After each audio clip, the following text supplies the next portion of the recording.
WELSTech is a bi-weekly podcast exploring the intersections of technology and ministry. It is part of the podcast network sponsored by WELS, the Wisconsin Evangelical Lutheran Synod. Our show today is hosted by Martin Spriggs and Sallie Draper.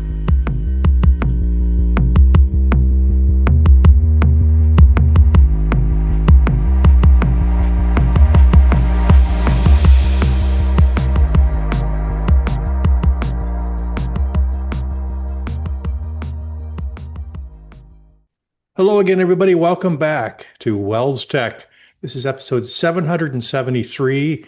We are recording on Thursday, April 2nd, 2026. My name is Martin Spriggs. This is a show about technology and ministry and where those two intersect. Joining me at that corner, that intersection of ministry and technology, Sallie Draper. Hello, Sallie. Good morning, Fancy Martin. meeting you here. Yeah, fancy meeting you. Apparently, the intersection is on Maundy Thursday this week. So welcome to Holy Week, and yes, such an important time in the life of a Christian, as it was the most important for our Savior Jesus. So happy to be here. We pray that all of our listeners you'll probably be listening to this after Holy Week. You probably have things to do, but that's fine.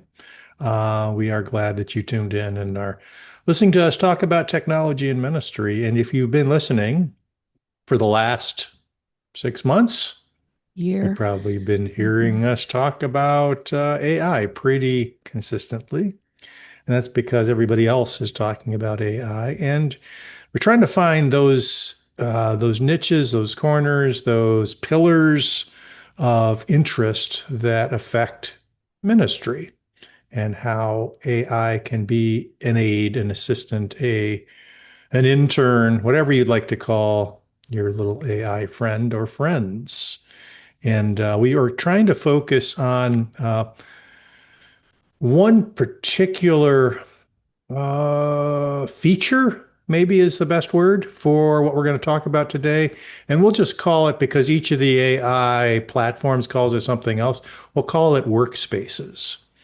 And what we mean by workspaces is the ability for your AI assistant to collect knowledge that is useful for future questions, activity, work.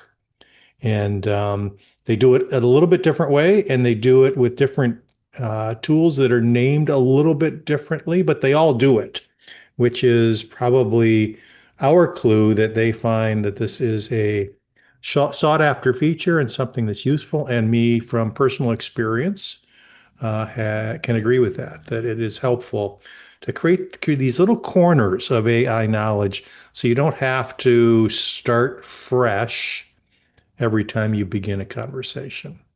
Sal, has that been your experience? Yeah, I think I would agree with you. And I guess one good example for me, I always refer to WELSTech as my brain because of typing up 772 previous episodes and all the links and topics that we've discussed in all that time. That goes all the way back to 2008, Martin, and my brain gets fuzzy. But an AI workspace could ingest all of that and be very sharp on all the different things we've talked about since 2008. So having a friend that knows things is helpful, I think. Yep. So let's talk about four of them. They're kind of big, for the big four, we'll call them at this point. I use Claude a lot because I think it is maybe the leader of the pack when it comes to coding and content creation as well.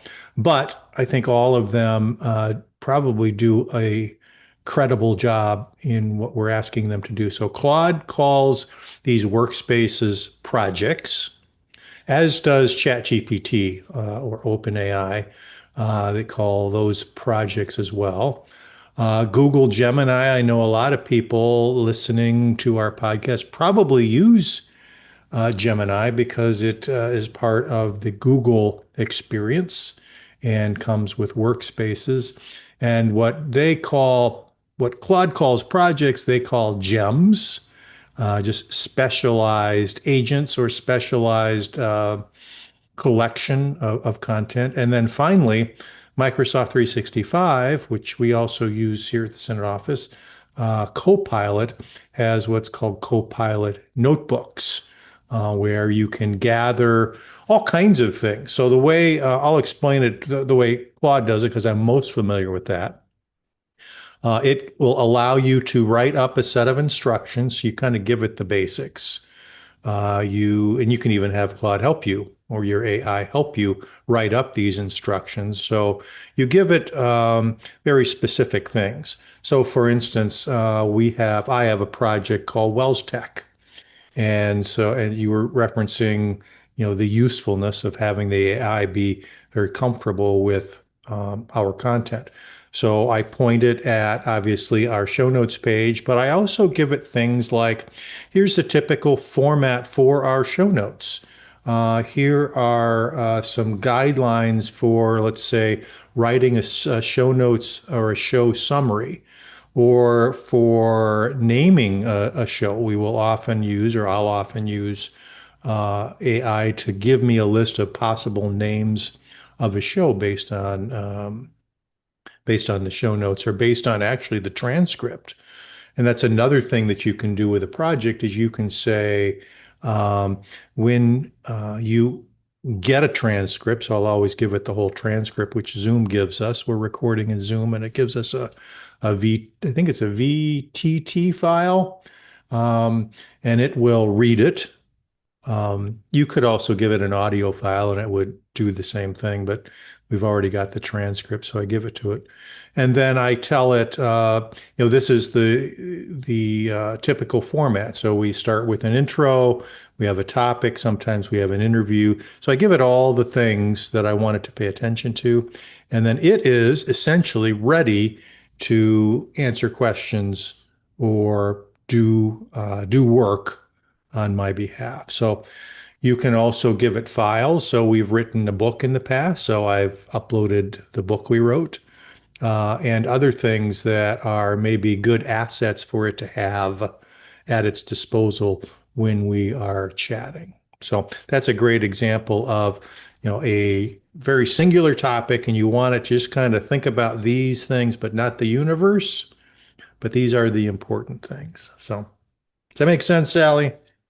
It does. And I guess just another personal example from me is I do a lot of data reporting. So I have actually Copilot agents that are set up that help me with coding or particular syntax. So I use SQL, I use Visual Basic, I use DAX, all these different syntaxes kind of lay out different commands differently, obviously. So it's able to help me discern the right way to say things to communicate with the computer.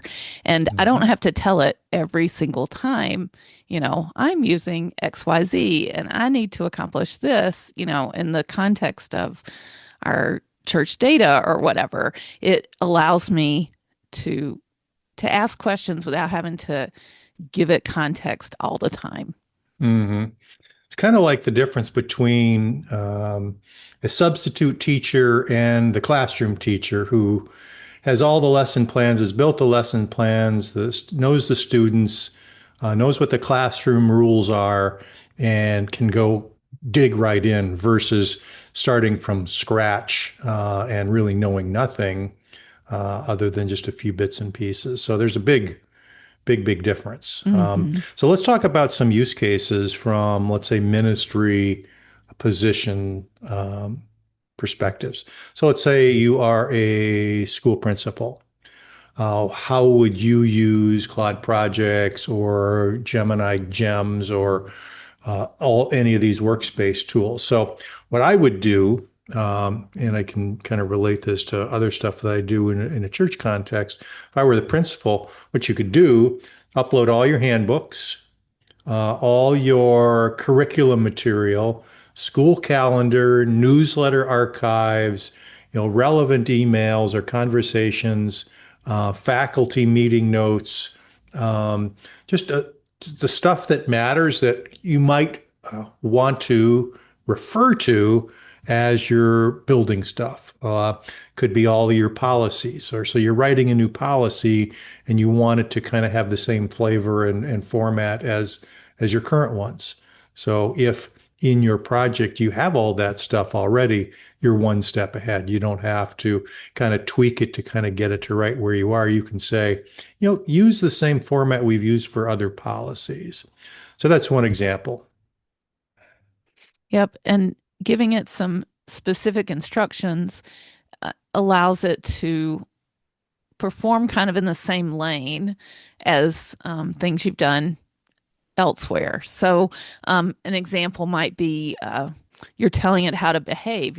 Maybe you tell it to always write at an eighth grade reading level, or Hmm. frame everything through a Wisconsin Synod Lutheran lens. So maybe you go as far as giving it the "This We Believe" or whatever that allows it to start a lot further down the road than it would if it's just starting from scratch.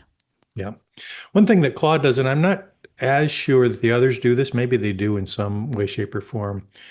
Uh, Claude takes that project instruction set and all the files and then begins to build its own, what it calls memory. I'm just going to open up one here just to take a look. So I've got my WELSTech one here. It has both the instructions, all the files I've given it, and then what it calls memory. And I didn't write this. It kind of keeps this and it ultimately updates it. So it has written um, who the hosts are for WELSTech and some of their background. It captures some of the topics that we've talked about. It also highlights some recent picks of the week or key learnings and principles or tools and resources. So it's like I'm looking at it now and it's got, because I used it to prepare for this show, and one of my picks is a markdown tool. It actually has gone back through and looked at all the relevant picks and conversations we've had about markdown files over the past, which is pretty cool. So it's going to use that, as we explore different topics and try and expand on different things and create content. So um, pretty helpful. Sallie, Hmm. one thing that we did just before we started recording was we asked our AI to write an infographic of the topic. So that both helps us and it helps you. And so the infographic basically goes through the four different AIs we've been talking about, gives pricing, gives a bulleted list of their feature sets, all from the perspective of this kind of workspace concept. So it doesn't give all the things about all the things it can do, but it kind of gives a nice understanding of the topic in the context of our show. So it will not kind of drift into other areas that we don't care as much about, but it kind of knows what we talk about on the show, who our audience is kind of important. And then it almost always, whenever we ask it to do some of these things, it'll say, well, this content or this tool is best for, because it knows we have an audience made up of pastors, teachers, principals, staff ministers, lay leaders, and it tries to help us understand who our audience would be and who's going to be the most interested in these particular tools or segments of a tool. So that's super helpful. Yeah. And we haven't really talked a lot about the pastor side of things. Obviously, you want to give it a lot of context if you're expecting on the church side of things, maybe I should say, for it to support you there. But I think that the same rules apply. You would give it your church mission statement or constitution or whatever it may be, perhaps past sermons, Newsletters, topics, bulletins, yeah. Bible Hmm. studies, topics you're researching or whatever it may be. Um, Strategic plan. Hmm. mhm. All those things would feed in, and then you basically have given it a brain and it's not going to have amnesia each time it tries to answer a question for you. It's going to do it in context with the same kind of voice, that kind of thing. So I could see it being very helpful in any kind of office situation like that. Hmm.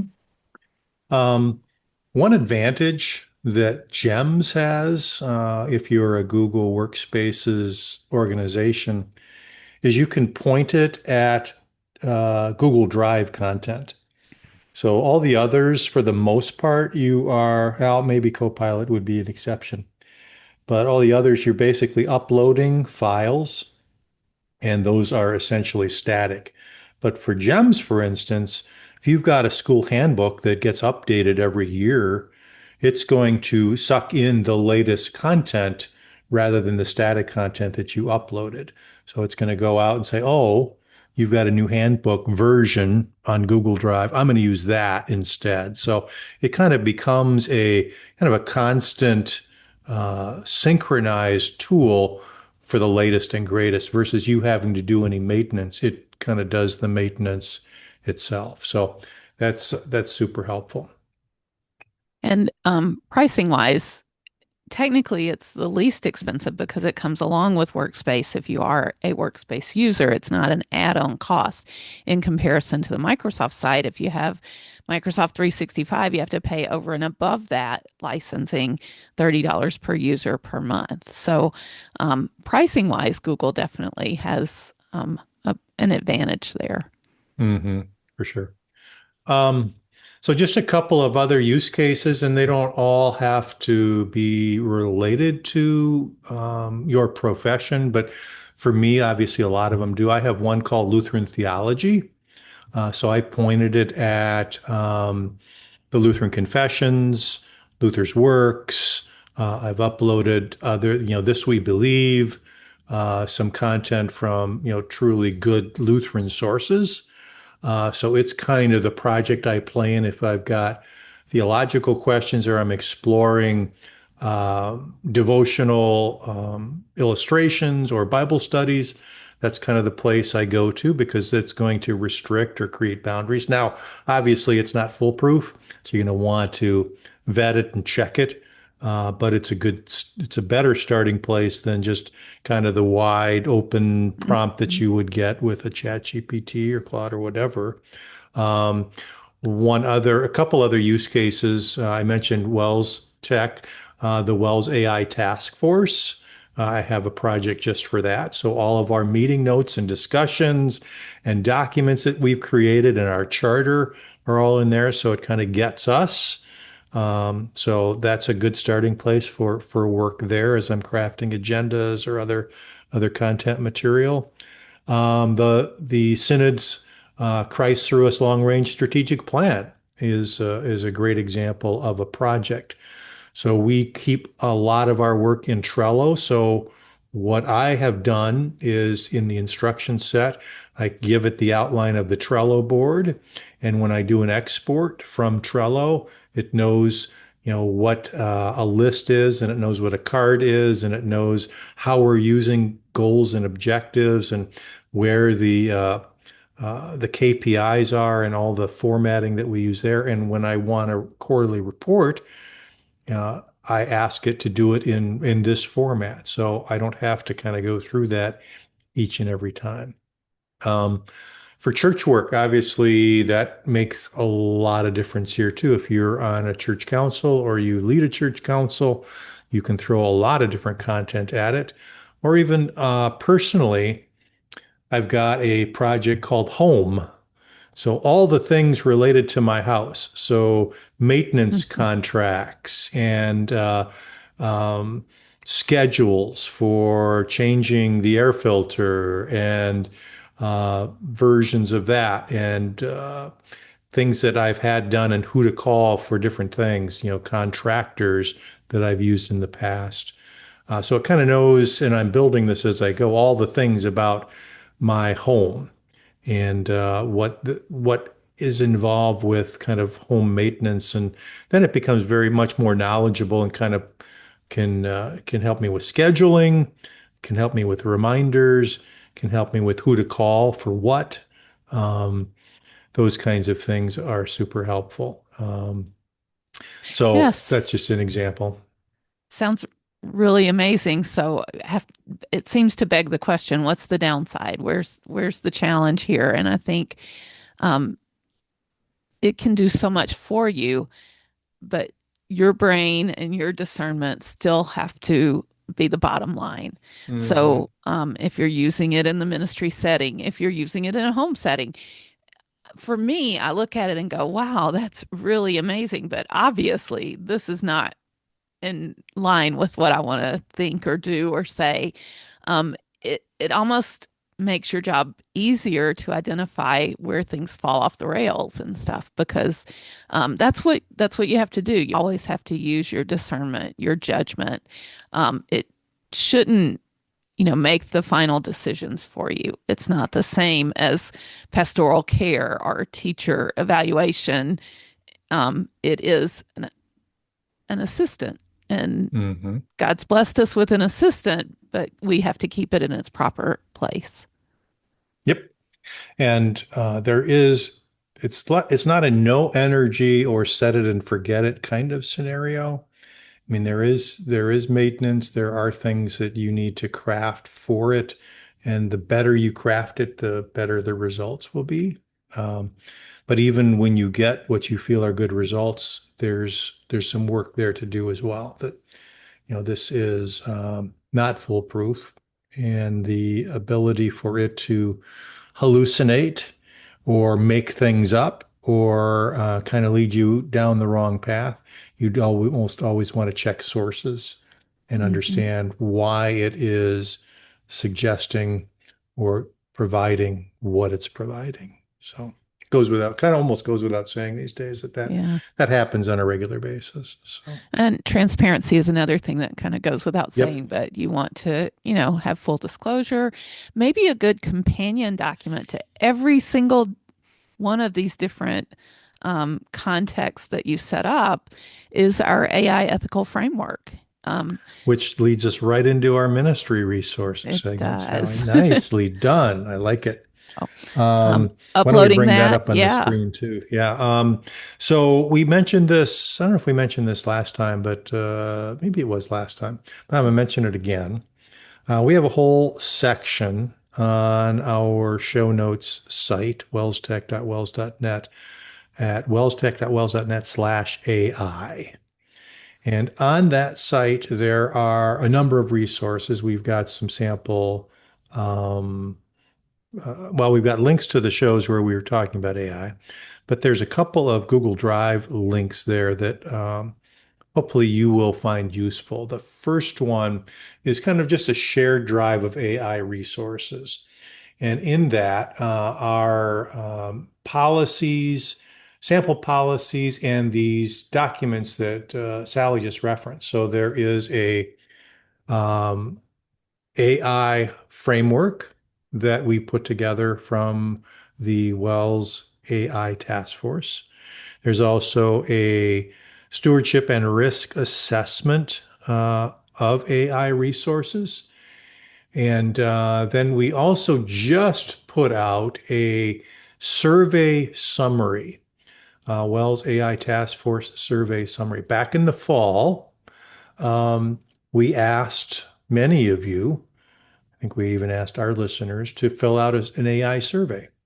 And this is the results of that survey. I'm not going to go through the details because I'd love for you to come here and read the survey results yourself. But it helps you kind of connect the dots as to why we went the directions we did with the framework and with the risk assessment document, because was super helpful to hear your voice and what some of the needs are going forward.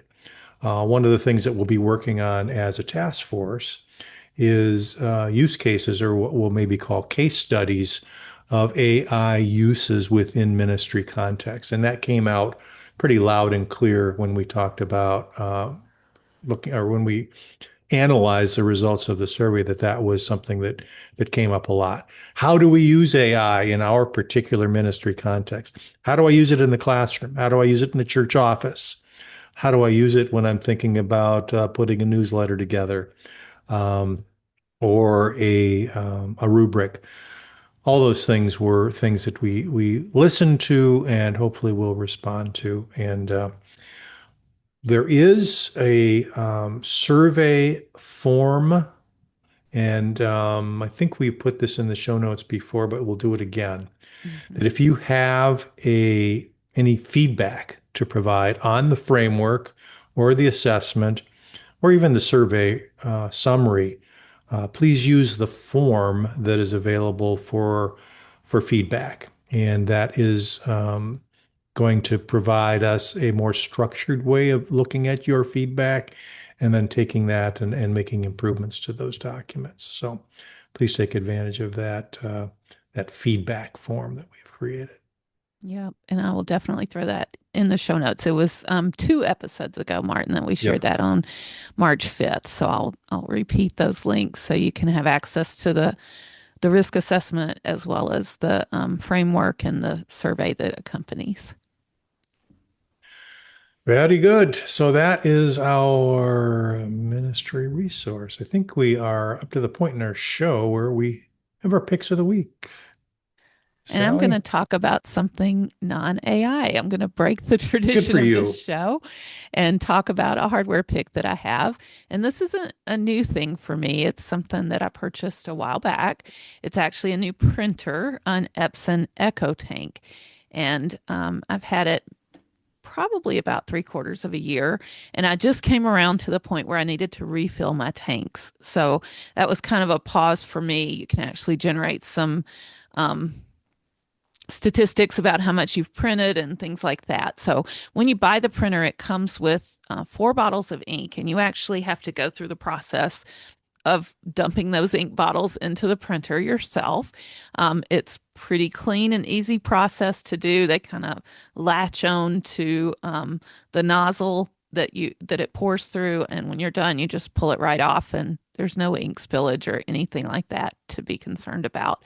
Um, and then it prints beautifully. I will say, I have had a love-hate relationship with printers, actually more along the I think the hate everybody has, side, yes. and especially buying those print cartridges that end up costing me $30 or $40 each time and run out really quickly. These ink bottles, and let's see if there's an image here that I can share. They refill really easily, and they lasted through almost 3,000 prints for me. I was really surprised at how long they lasted. And yeah, there's kind of a photo. Let's see if I mouse over it just right. It kind of shows how you refill, and the tanks show down at the bottom of the printer. You can see how much ink is in the 4 different tanks. So you have a black, yellow, magenta, and cyan to cover your different colors that you need. My black did go down a little bit faster than the others, but it wasn't really a huge difference. They all kind of went down together, and over almost 3,000 prints is really impressive to me. I print a lot of color and really great quality. I always get frustrated if I haven't printed in a while. I get lines in my print and have to clean the print heads and things like that. But I would say it seemed like it was less with this printer. I don't think I spent a lot of time doing that. And when I reordered ink, I didn't order the brand name. I ordered something from Cebu and got an extra black ink cartridge in the mix, all for $21, which is less expensive by far than the print cartridges I was buying before to feed constantly to my printer.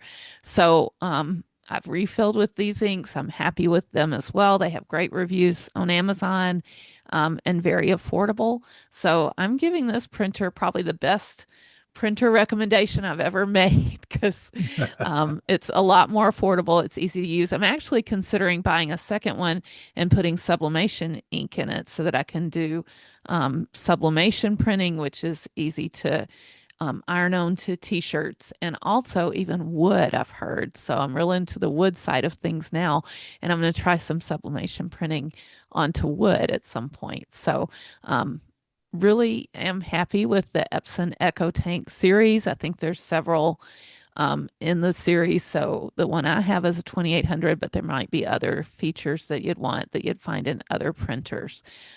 But yeah, just wanted to recommend it. And oh my goodness, while I was searching Amazon, I found the cutest little tiny llamas that you can order there too. So, you never know what you're going to find when you get in that Amazon space. Anyway, we were talking this morning, and one of our coworkers has a habit of hiding little miniature animals all over their parents' house every time they visit. So they just restocked with hundreds of miniature eggs to hide in their parents' house this weekend during Easter. So they'll be finding eggs for a while all over the place. So I had to look for llamas. Doesn't that make sense? I would expect nothing less. Right. Nice. Very good. Yeah, My I'm a big pick. fan of the Epson Eco printers as well. I'm looking at it right now, a 3750. It's actually been around for quite a while, but has Wi-Fi built in, so it just kind of sits in the corner and does Yeah. its thing. So, and yeah, the whole filling thing is. I'm gonna have to look at that print ink supplier, because ink is outrageous. Sometimes it costs even more than the printer itself. So Hmm. crazy. Good deal. Nice pick, Sally.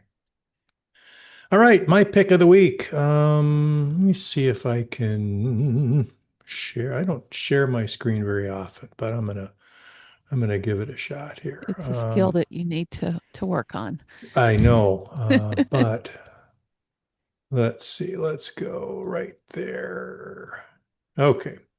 Um, my pick is a Chrome extension. It's probably available for Edge as well, as Chrome and Edge play nicely together as far as extensions are concerned. It is an extension called Markdown Viewer. And one of the things that AI tends to want to do when it produces documents is it kind of always wants to give you, at least as one of the options, a Markdown file. And a Markdown file is essentially just a text file. And there are different codes you can embed in the Markdown file for headers and for bullets and for checkboxes and for tables and those kinds of things. And if you look at a Markdown file kind of in a text editor, it's kind of unreadable. I mean, it's readable, but it's not a enjoyable experience, because those formatting marks, you kind of have to sift through and whatever. But there are many tools out there that will actually show you the formatted version of a Markdown file. And I thought, there's got to be an easy way to do this right within the browser. And sure enough, there is. So that when you get a Markdown file, whether that's an attachment or downloaded or whatever, all you got to do is throw it in your browser and it will format it for you. So I'm just going to throw in a file here. So all you do is drag it into your browser window. And this was just a markdown Beautiful. file that now is nicely bulleted and segmented and headlines and check boxes and all the things. And all I had to do was throw it to my browser. Um, and it knows what to do with it. So that's kind of nice to be able to just use a tool that you use every day to view it. There are plenty of other viewers, like if you use Visual Studio Code or Drafts, or there's kind of dedicated viewers for this.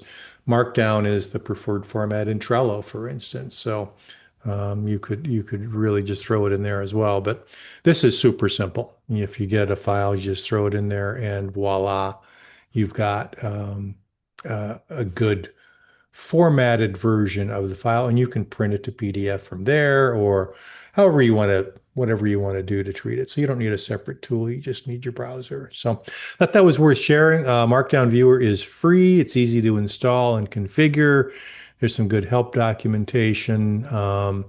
and it works with something you already have more than likely. So if you've ever gotten those markdown files, those .md files, and you're not quite sure what to do with them, and you really don't want to read them in your text editor, which is probably the default program, when you try and open it on your local PC or Mac, it's going to be a lot better experience if you throw it into a viewer. So that is my pick of the week. Good to know. I like the simplicity of Markdown and the universal use of it that you can just easily decipher it in those Hmm. kind of methods. So that's a Yeah, good and pick. Markdown is not hard to write. You get the hang of it, Hmm. especially the headers and the bullets and those kinds of things. But it's still nice to be able to read it in a format Hmm. that is a little bit more pleasing. So, Markdown Viewer, Chrome extension. Good Sallie, stuff. let's move on to community news and feedback. Yep. Quick screen share to announce a conference that's coming up this summer at Bethany Lutheran College. This is from the Center for Apologetics and Worldviews, which is an ELS group that looks at apologetics and keeps kind of the pulse of that and reports things and that kind of thing. And this year, believe it or not, their eighth annual summer meetup is going to focus on artificial intelligence. Go figure. It says, is AI a giant leap for mankind, a return to Babel? How can it be harnessed and used well? What are the implicit dangers? How does it impact Christian anthropology, the image of God, a liberal arts education, human relationships and interactions, and what comes next? Excuse me. Um, they've lined up three speakers. So this is going to happen June 24th and 25th, which is a Wednesday night into all day Thursday. And they have someone speaking on explaining AI and then a couple of speakers on a deeper look. So AI explained by Reverend Jonathan Connor, and then a deeper look by Dr. Adam Braish and Dr. Brandon Steenbach, friend of our show. So, if you are interested, it looks like um, registration is at no charge. You just need to get the information and let them know you're planning to be there. But if you want to have lunch, they're suggesting a $10 donation for lunch on Thursday. So, could be some interesting discussions happening. I'm sure it will be some interesting discussions happening at Bethany this summer. Nice. Yeah, Bethany puts on a good conference. We've attended those in the past, and if I had these dates available on my calendar, which I don't, unfortunately, I would definitely be there. So, if you're interested in AI and ministry, this would be definitely a place to find people to talk to about it and hear some interesting perspectives. So, Hmm. good job, Bethany. Blessings on that conference.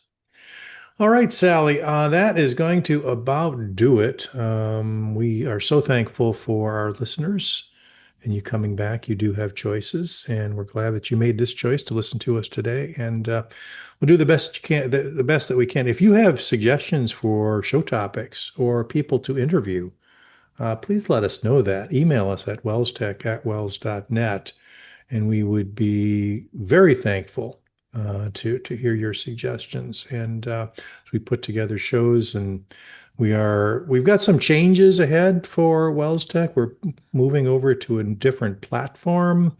There will be probably a companion URL. We are moving kind of our WELS.net to a WELS.org space, although Wow. WELS.net will still be supported. Um, but you'll be able to find us at wellstech.wels.org as well. And just made a little bit more sense because we are an organization. And so we Mhm. made that decision. So you'll see a few changes on how the show notes page looks, but same great content. And we are very appreciative for all of Sally's work in keeping those notes up to date. And as she mentioned, there's a lot of thinking there. So we're That's my trying to brain. bring all that over. Yeah, Good. Thank you, Sallie. Blessed Holy Week to you and to all of our listeners, and looking forward to rejoicing again and looking into that empty tomb and knowing that that was all for us. Thanks, everybody, for joining us. We'll talk to you next time. Bye bye.